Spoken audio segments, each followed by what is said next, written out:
चलो हम लोग ऑब्जेक्ट के क्वेश्चन कर रहे थे। ऑब्जेक्ट में ही कुछ और क्वेश्चन हम लोग देखेंगे।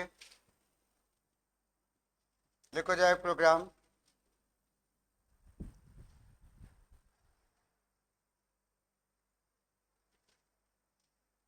बंद कर दो गेट पूरा।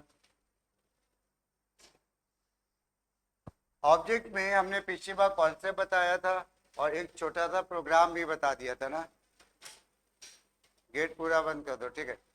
एक प्रोग्राम बताया था और एक कॉन्सेप्ट भी बता दिया था। अब उसी के कुछ हम लोग अलग से प्रोग्राम करेंगे। लिखो जाए प्रोग्राम। अब इसमें क्या होता है, दो ऑब्जेक्ट पास करना और एक दूसरा टॉपिक होता है हमारा क्या, करेंट ऑब्जेक्ट का। ठीक है, वो हम लोग करेंट ऑब्जेक्ट का क्या यूज होता है इसको जरा देखते हैं। लिखो जाए write a program, write a program to calculate, write a program to calculate the longest side of a triangle, longest side of a triangle along with their centroid, longest side of a triangle along with their centroid। ठीक, तो यहाँ पे क्या है question में हमारे पास, जैसे ये ट्रायंगल है, इस ट्रायंगल में क्या है, तीन हमारे कोऑर्डिनेट होते हैं ए बी। एक ए बी है, एक सी डी है, एक सी डी है। ठीक है, ये नहीं सॉरी, ये क्या है, इसमें सब में एक्स और वाई होंगे ना सब में।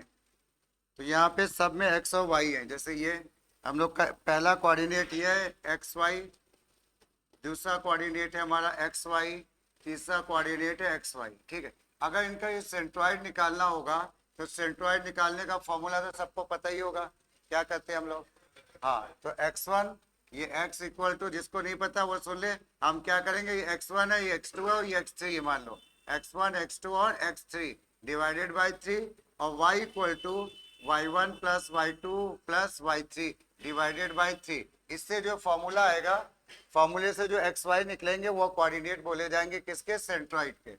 ये एक्स और वाई आ गया। ठीक, और हमें क्या करना है, इन तीनों की लॉन्गेस्ट साइड पता करनी है। जो भी लॉन्गेस्ट साइड होगी उसको पता करना है। लॉन्गेस्ट साइड के लिए हम लोग क्या करेंगे, इनकी डिस्टेंस निकाल लेंगे।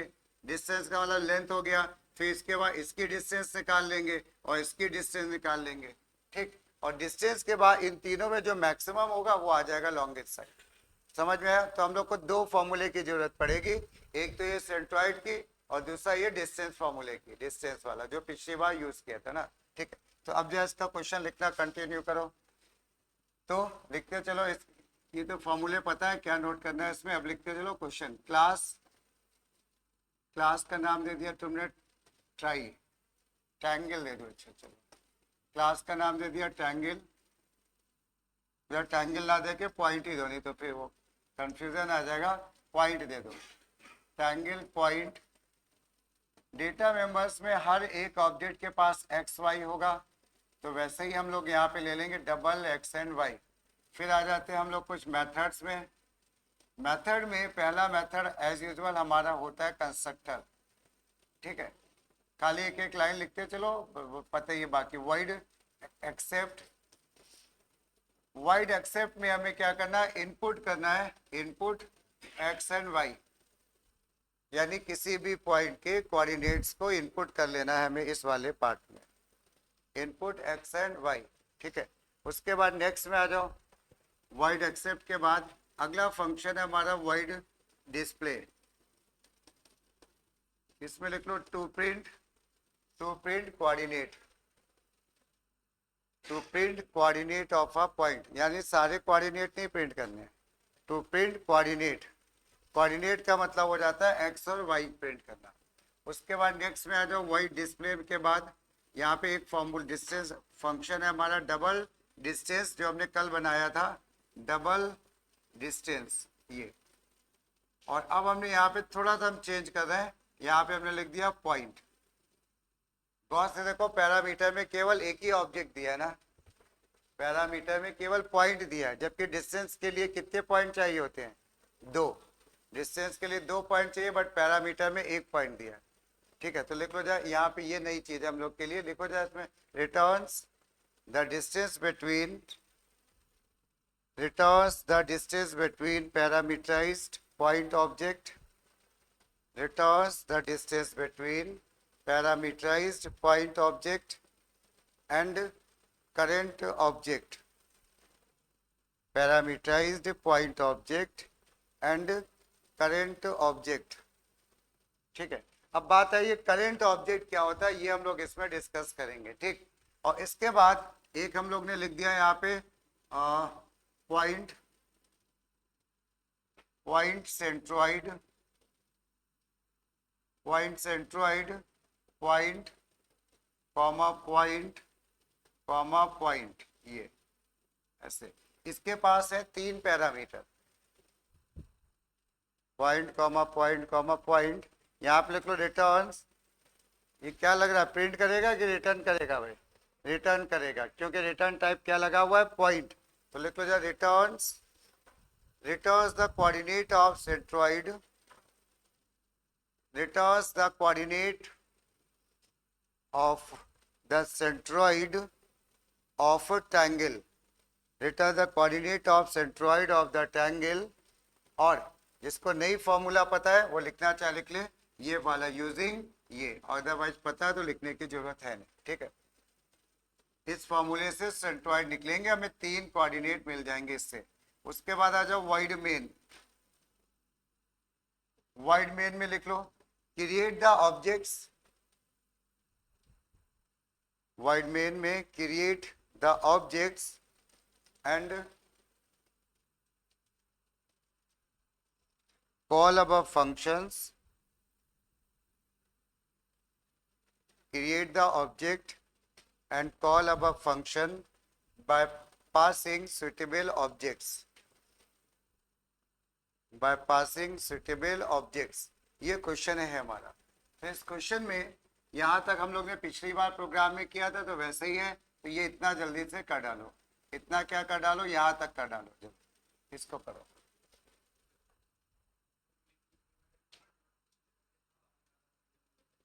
कौन सा नहीं हो तो गया था, पूरा प्रोग्राम नहीं हुआ था।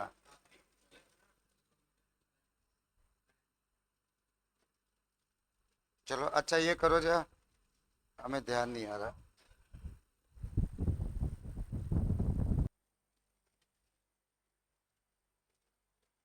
ठीक है, तो अब मेरे ख्याल से सबने बना लिया होगा यहाँ तक। अब इसके बाद जरा देखो, हम आंसर लिख रहे हैं इसका, चेक करना।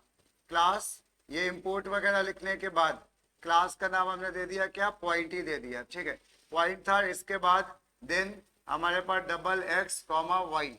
देन मेथड्स में पहला मेथड है हमारा क्या, पॉइंट, और पॉइंट के बाद ये आ गया, और x इक्वल टू 0 और y इक्वल टू 0, ऐसे ये x और y आ गए हमारे 0।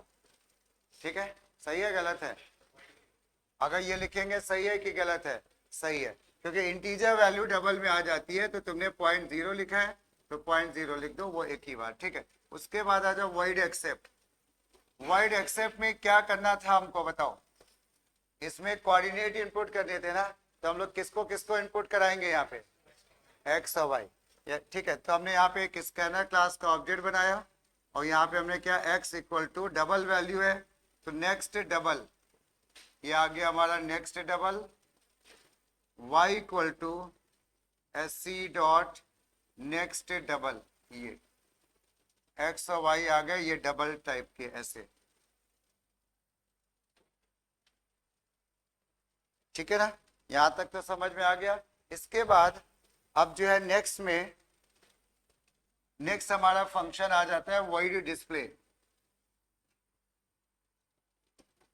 वाइड डिस्प्ले, और वाइड डिस्प्ले में हमें केवल सिंपली एक्स और वाई को प्रिंट करना है, क्योंकि इसमें बोला नहीं है तो तुम्हारी मर्जी है कैसे भी प्रिंट कर दो। हमने ऐसे प्रिंट कर दिया एक्स कॉमा वाई, जैसे भी प्रिंट किया सब सही है। ठीक है, अलग अलग लाइन पे नहीं प्रिंट करेंगे ना, नहीं तो वो कोऑर्डिनेट नहीं लगेंगे। ठीक है, तो एक लाइन में ही कॉमा स्पेस देके हम लोग प्रिंट कर देंगे। तो ये हो गए। अब आ जाओ जब मेन फंक्शन जो हम लोग को समझना है वो ये है double, double distance, double distance, और ब्रैकेट में दिया है पॉइंट, ऐसे ही तो दिया गया ना। ये पॉइंट क्या चीज है, ये पॉइंट हमारा क्या है, डेटा टाइप। याद करो हमने बताया था ना, अगर हम यहाँ पे लिख देते पॉइंट ए तो ये हमारा क्या है, ए हमारा ऑब्जेक्ट है। तो क्वेश्चन में कभी कभी ए बी सी नहीं लिखते हैं, वो खाली पॉइंट लिख देते हैं। अब इस ये ए हमारा क्या है, ऑब्जेक्ट। इस ऑब्जेक्ट के अंदर क्या क्या होगा, इसके अंदर x होगा, इसके अंदर क्या होगा, y होगा। तो हमें दो पॉइंट के बीच की डिस्टेंस निकालनी है ना। तो एक पॉइंट तो हमारा ये x और y हो गया, दूसरा पॉइंट कहाँ है, तो हमने क्वेश्चन में देखो क्या लिखा है, it return the distance between parameterized point object and current object. अब बात आती है करंट ऑब्जेक्ट क्या चीज है। तो सुना, यहाँ पे अगर हम लोग इस फंक्शन के अंदर कभी लिख रहे हैं a डॉट एक्स कहीं पे भी, तो इसका मतलब है ये ए एक्स जो है वो किसका है, ए का। लेकिन अगर हम कहीं पे खाली एक्स लिख रहे हैं, खाली एक्स लिख रहे हैं, तो ये बोला जाता है करेंट ऑब्जेक्ट, ये करेंट ऑब्जेक्ट। अब बात है ये करेंट ऑब्जेक्ट नहीं क्लियर हो रहा है, ठीक है। तो क्या होगा, यहाँ पे हमने जैसे कहीं पे लिख रहे हैं ए डॉट एक्स या खाली एक्स लिख रहे हैं, ये तो समझ में आ ही रहा है ये करेंट ऑब्जेक्ट का एक्स है। करेंट ऑब्जेक्ट का एक्स का मतलब है कोई ना कोई फंक्शन इसको कॉल करेगा ना। हमने अगर लिख दिया पी डॉट डिस्टेंस, समझना जा, P डॉट डिस्टेंस और हमने लिख दिया m, ऐसे ये लिख दिया, तो क्या होगा, ये जो m है, m की वैल्यू किस में कॉपी हो जाएगी, m की वैल्यू कॉपी हो जाएगी किसमें, a में। ये तो समझ में आ ही गया, ठीक है। अब इसके अंदर a का x का मतलब है ये वाला x यहाँ पे लिखा हुआ है। अब दूसरा जो x है वो किसका हो गया, वो हो गया किसका, p का। जो ऑब्जेक्ट कॉल करता है, यहाँ पे कोई भी वेरिएबल अगर बिना ऑब्जेक्ट का लिखा है तो ये किसको बिलोंग करेगा, जो भी ऑब्जेक्ट इस फंक्शन को कॉल करेगा। कुछ पॉइंट समझ में आया, तो हम इसी को बोल देते हैं क्या, करेंट ऑब्जेक्ट। क्लियर हुआ। अब रही बात पिछले प्रोग्राम में, अगर हम यहाँ पे लिख रहे हैं a dot x B dot x, तो क्या करेंट ऑब्जेक्ट का इस्तेमाल हो रहा है, बोलो यहाँ पे नहीं। इसका मतलब ऑब्जेक्ट ए और बी यहाँ पे बना होगा, उसी के एक्स और वाई इस्तेमाल कर रहा हूँ। लेकिन अगर कोई एक एक्स ऐसे लिखा जा रहा है तो ये किसका एक्स है, करेंट ऑब्जेक्ट। और ये किसके साथ अटैच हो जाएगा, जो भी ऑब्जेक्ट इसको कॉल करेगा, ठीक है। वही हम बात कर रहे थे। तो अभी हम लोग इसको मेन में थोड़ा अच्छे समझ में आएगा। तो अभी जो है हम लोग का फिलहाल हम बात ये कर रहे थे, ठीक है, कि ये जो डिस्टेंस रिटर्न कर रहा है किसके किसके बीच में, पैरामीटराइज और करेंट। तो इसका मतलब है पैरामीटराइज का मतलब एक पॉइंट तो ये हो जाएगा और दूसरा पॉइंट क्या हो जाएगा, खाली एक्स हो जाएगा, ठीक है। तो अब इसी को लेके हम लोग फॉर्मूला लिखेंगे, ठीक है। तो जब फॉर्मूला लिखो,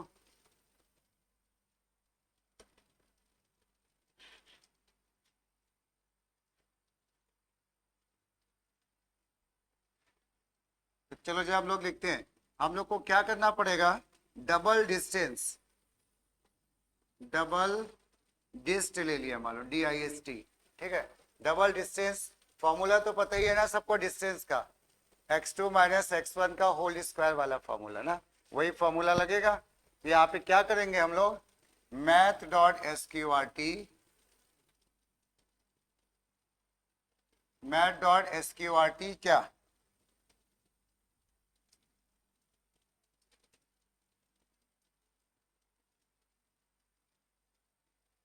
ठीक है। मैथ डॉट SQRT किसका स्क्वायर, कौन से दो पॉइंट है तुम्हारे पास बताओ, एक तो a डॉट एक्स है, दूसरा कौन है, x। क्लियर हुआ, जो कॉल करेगा ये उसी का बन जाएगा, ठीक है। तो हम यहाँ पे क्या करेंगे, मैथ डॉट पाव, क्योंकि मैथ डॉट SQRT के अंदर मैथ डॉट पाव भी तो लगेगा। ये फॉर्मूले की बात हो रही है, अगर किसी को ना समझ में आए, x2 माइनस x1 का होल स्क्वायर, तो एक x ही है, एक x ही है।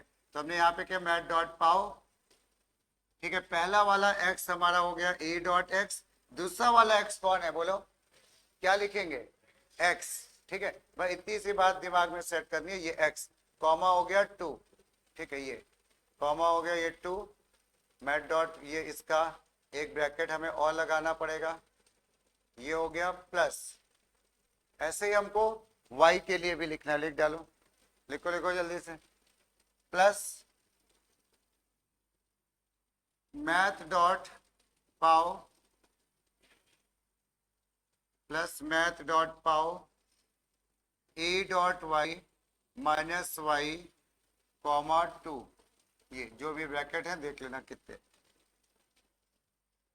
ठीक है। अब इसके बाद क्या करना है, अगला स्टेप हम लोगों को इसको क्या करें, नहीं क्वेश्चन में देखो क्या बोला, रिटर्न करना है किसको, डिस्टेंस को। तो तुमने क्या कर दिया, रिटर्न DIST, रिटर्न डिस्टेंस। ये डिस्टेंस को तुमने रिटर्न कर दिया, पहला काम तो ये हो गया हमारा। ठीक है, अब इसमें क्या होता है, बोर्ड में एरे के भी आते हैं क्वेश्चन, स्ट्रिंग के भी आते हैं और भी। ठीक है, ये तो अभी हम लोग का शुरुआत है, तो थोड़ा सा हम लोग नॉर्मल प्रोग्राम ले रहे हैं। अब इसके बाद आगे आ जाओ, क्या करना है हम लोग को, अगला फंक्शन कौन सा है। हाँ हाँ, यहाँ पे पॉइंट, पॉइंट सेंट्रॉइड है ना शायद, पॉइंट सेंट्रॉइड। इसमें पैरामीटर देखो कितने हैं, 3। तो हमें इसमें करेंट ऑब्जेक्ट लेने की जरूरत है क्या, नहीं। और पहली बात, ये हमारी हेडेक नहीं है, क्वेश्चन में लिख देते हैं वो, ठीक है ना। तो अभी तो 3 पैरामीटर ऑलरेडी है, तो हमें कोई problem, point A, point B, point C, ये point A, point B and point सी।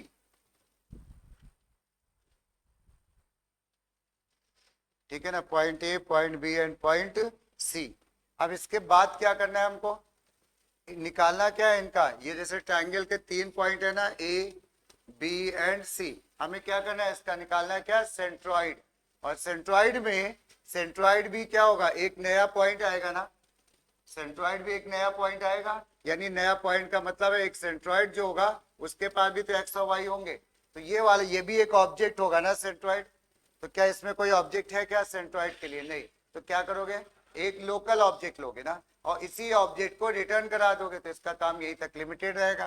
तो बनाओ जो ऑब्जेक्ट, क्या कहा हमने, point, point cent, cent equal to new,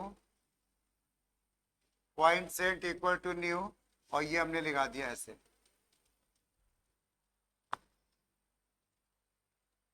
clear हुआ।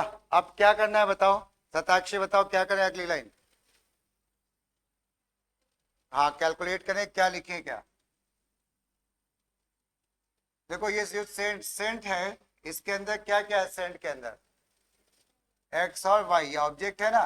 तो ऑब्जेक्ट है तो इसके ग्लोबल वेरिएबल होंगे, ठीक है ना, उसके ग्लोबल वेरिएबल होंगे। अब उसके बाद इसके एक्स में, इसके एक्स में वैल्यू आनी है और इसके वाई में वैल्यू आनी है सेंट्रॉइड में। तो एक्स में वैल्यू कहां से आएगी, इसका, इसके पास भी एक्स वाई है, इसके पास भी एक्स वाई हो, इसके पास भी क्या एक्स वाई है, तीनों के एक्स वाई ऐड होंगे और डिवाइडेड बाय क्या 3। ठीक है, तो हम कैसे लिखेंगे इसको,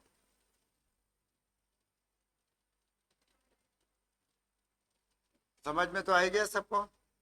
ठीक है, तो अब हम यहाँ पे कैसे लिखेंगे, x1, सही है, गलत है, गलत है, और कोई बताओ, सब कुछ गलत है। ठीक है, सुनो यहाँ पे, अब जो है यहाँ पे हम लोग, क्या हो गया,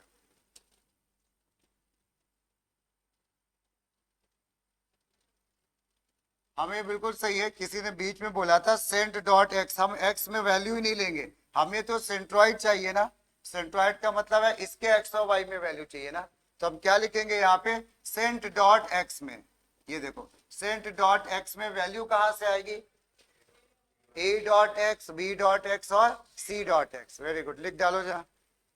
ठीक है, तो हम लोग क्या करेंगे, a dot x plus b dot x plus c dot x divided by 3, ये डिवाइडेड बाय 3, ये हमारा आ गया क्या, सेंट्रॉइड का एक्स। ऐसे ही हम लोग सेंट्रॉइड का वाई निकाल देंगे। तो इसमें क्या आ जाएगा, ए डॉट, क्या करें बताओ, हाँ, a dot y plus b dot y plus c dot y divided by 3। समझ में तो आ रहा है ना। और क्या करना होता है, दो चीजें होती हैं, ये जो सेंट्रॉइड निकला है सेंट नाम में, या तो ये प्रिंट होगा या तो ये रिटर्न होगा।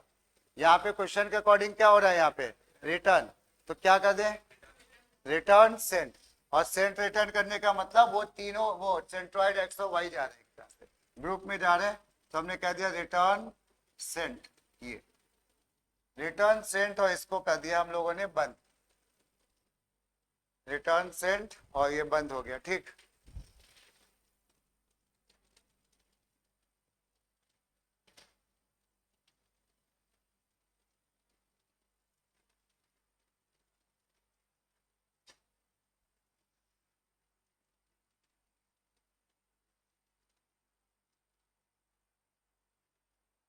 अब नेक्स्ट फंक्शन में आ जाओ।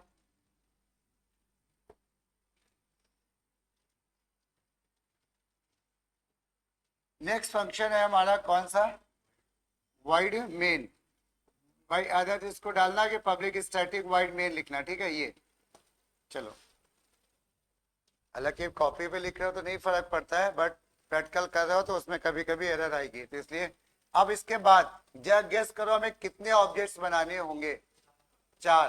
क्योंकि देखो एक चीज समझ लो, वो क्या लिखा है हमें उससे कोई लेना ही देना नहीं है, क्योंकि वो तो क्वेश्चन में बता ही दिया ना उन्होंने, 3 पैरामीटर है, 1 पैरामीटर है। बट मेन में तो कुछ नहीं बताते है ना, मेन में तो बोलते हैं ऑब्जेक्ट बनाओ, अपने अकॉर्डिंग क्रिएट कर लो, जो हमने बताया वो काम करना है। तो हमें एक 3 तो इनपुट करने होंगे और एक यहाँ से रिटर्न होके आएगा ना, ये 4 चाहिए होंगे, ठीक है।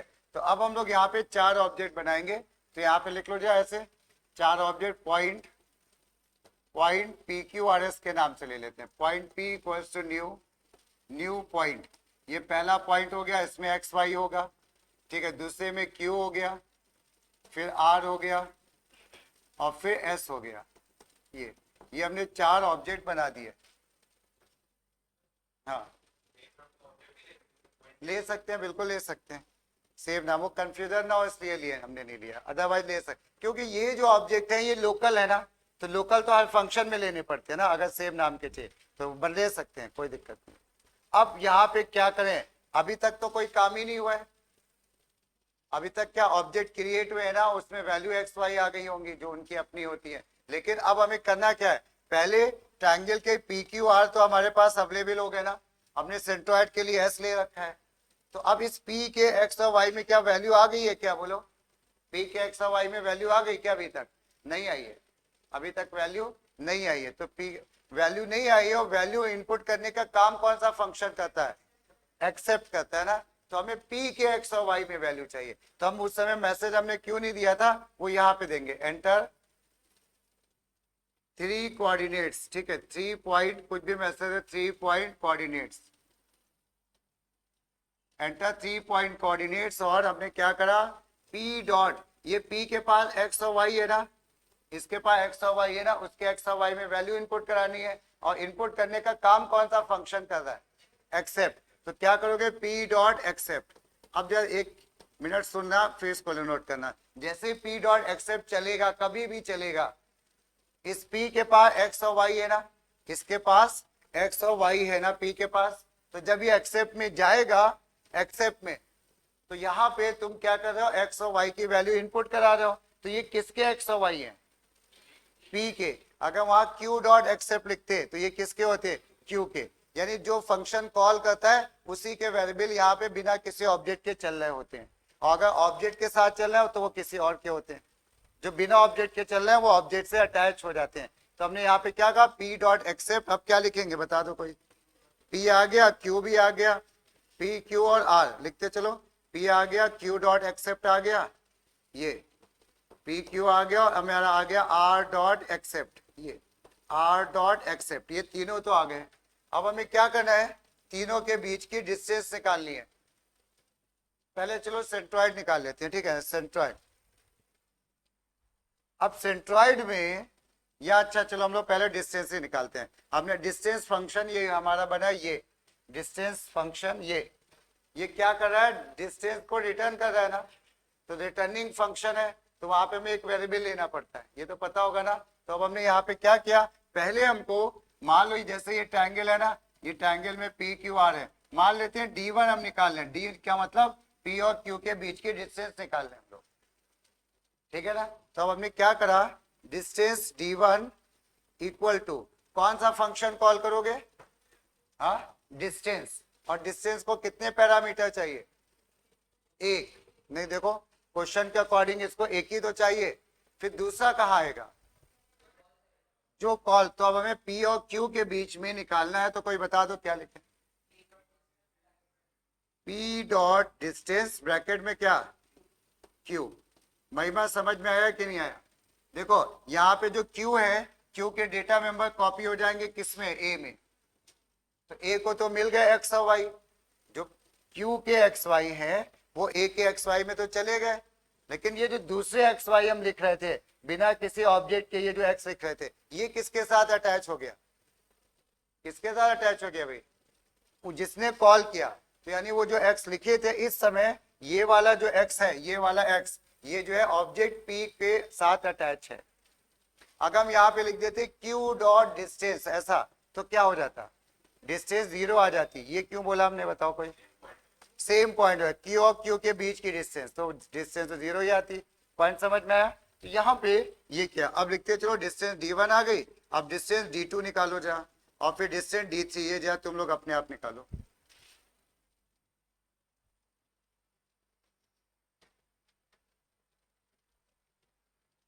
और जो लोग भी हम बतवा, ठीक है, बीटेक वगैरह करेंगे ना, उनके में ये सब ऐसे ही प्रोग्रामिंग होती है, ऑब्जेक्ट के थ्रू ही सब होती है। वहां पे बहुत से लोग कंफ्यूज रहते हैं हमेशा।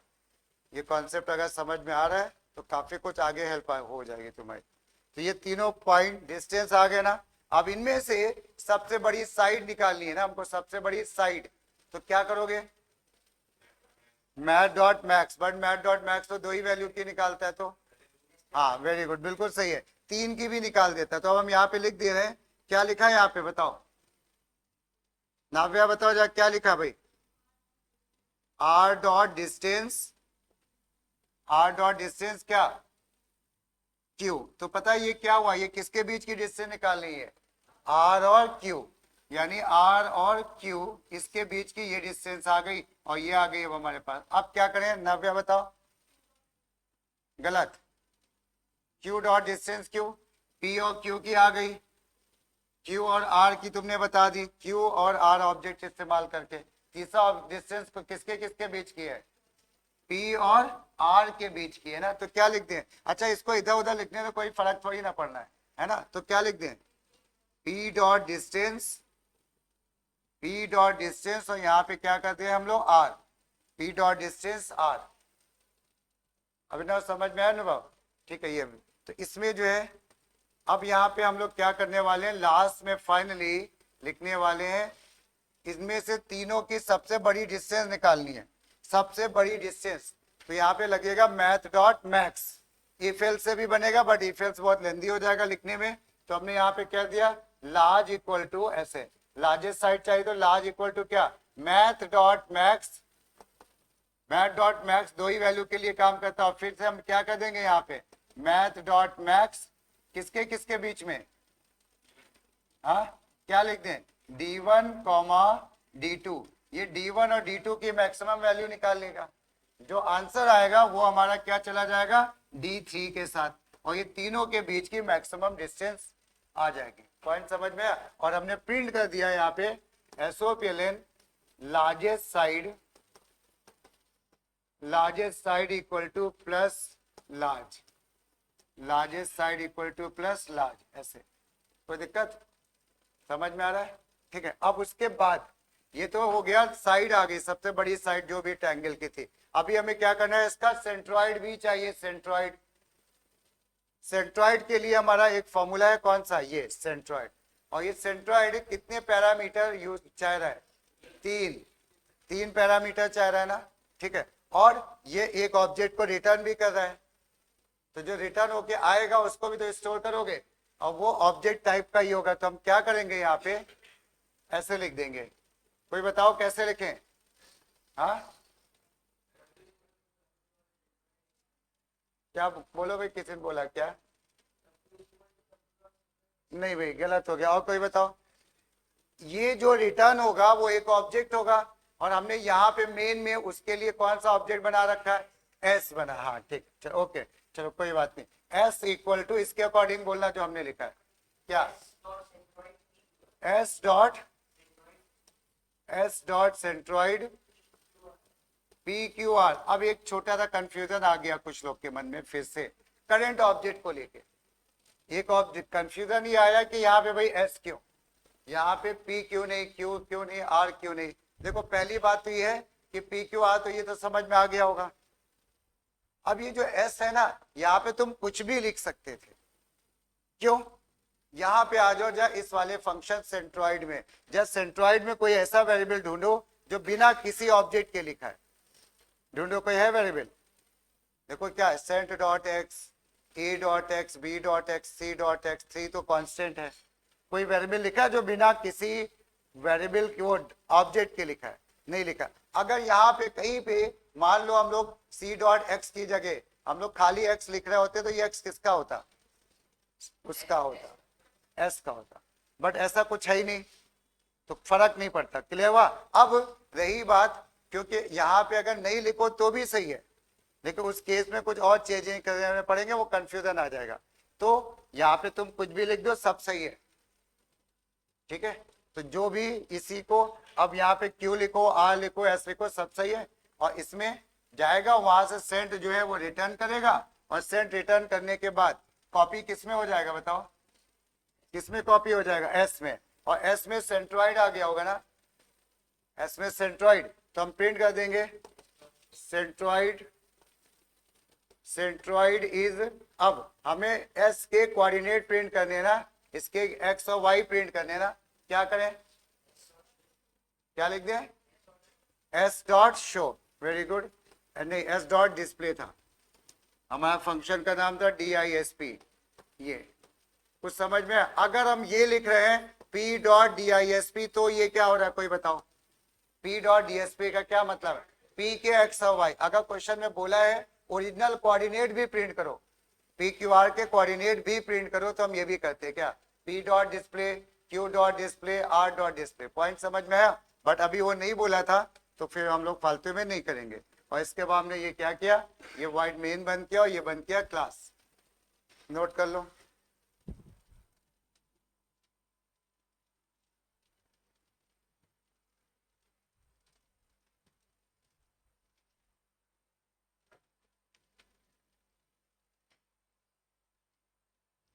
एक बार कॉन्सेप्ट समझ में आ जाएगा, फिर बहुत चीजें नहीं टफ लगेंगी।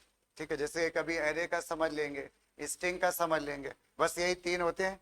फिर वो बाकी करंट ऑब्जेक्ट तो प्रोग्राम लिखते लिखते हैबिट में आ जाता है।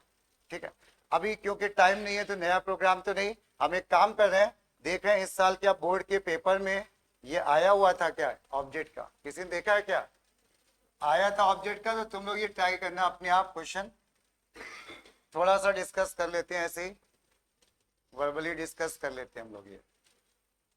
ये बोर्ड का सैंपल पेपर है इस साल का, ठीक है ना?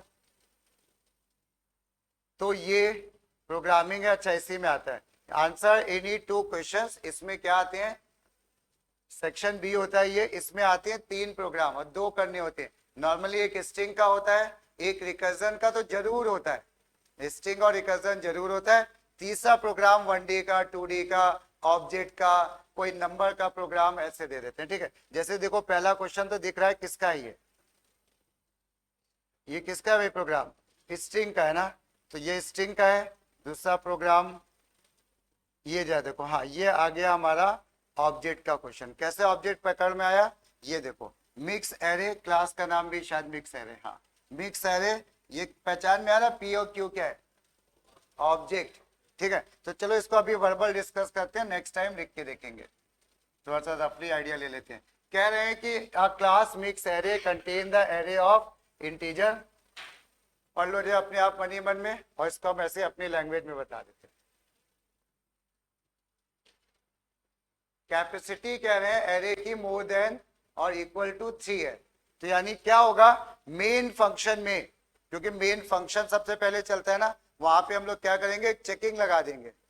अगर लेस देन 3 है तो इनवैलिड या एग्जिट कर देंगे, और नहीं तो पूरा प्रोग्राम तो कॉल होगा। ठीक, अभी हम लोग बात कर रहे हैं, कह रहे हैं कि using the following form a new array बनाना है, जिसके अंदर which contain only the first 3 element of the 2 different arrays. मतलब एक एरे है, इसमें 3 से कम नहीं हो सकते हैं, और ठीक है इसके इसके 3 नंबर ले लेने शुरू के, इसके और शुरू के 3 इसके ले लेने, और से एक नया एरे बनाना है तुमको। तो ये तो डिसाइडेड हो गया कि नया एरे का साइज क्या होगा, 6। ये तो फिक्स हो गया ना, उनका साइज डिपेंड करेगा। और इस ये बनाना है, अब क्लास का नाम हो जाएगा, एरे डिक्लेयर कर लोगे, कैप में वो कैपेसिटी है, ठीक है, और ये mm ये हो जाएगा, इनपुट हो जाएगा, एक एरे इनपुट करना है ना इसमें, एरे, और इसमें आ जाते हैं, ये मेन चीज तो यहाँ पे।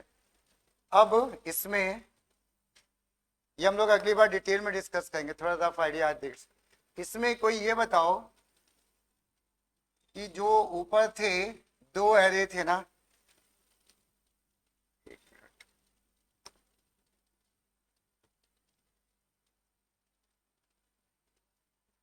ये जरा देखना, इसमें जो क्लास था हमारा, ये जो क्लास था इसमें कितने ग्लोबल वेरिएबल थे, देखो जरा, दो।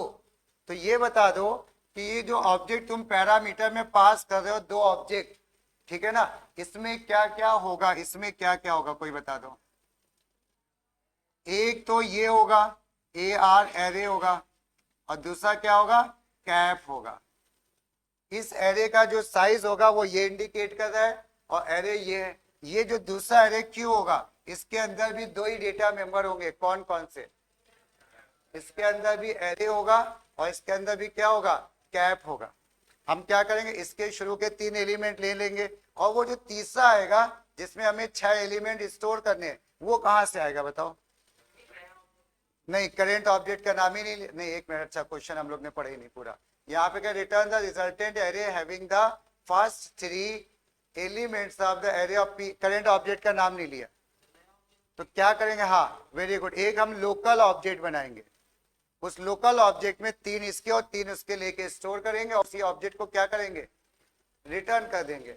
और रिटर्न में हम लोग का एक मेन में भी ऑब्जेक्ट बन जाएगा ना, मेन में। तो इसके बाद अब डिस्प्ले तो बना ही लोगे, डिस्प्ले में क्या करना है, हम लोग को प्रिंटिंग करनी है। जो भी ऑब्जेक्ट डिस्प्ले को कॉल करेगा उसी का ये एरे प्रिंट कर देगा, ठीक है ना। अब इसके बाद मेन एंड तो समझ में आ ही रहा होगा, ठीक है, वाइड इनपुट, मिक्स एरे, और डिफाइन मेन भी बनाना है, create the objects and call. कर पाओगे कि नहीं, कुछ आइडिया लग गया ना मेरे ख्याल से, ठीक है। तो ये हम लोग इसको नेक्स्ट टर्न पे देखेंगे, और कोशिश करना है इसको बना लो, एक बार बना लोगे तो फिर चेक कर लो, करके देखना, ठीक है। चलो बस इतना ही रख लो अभी।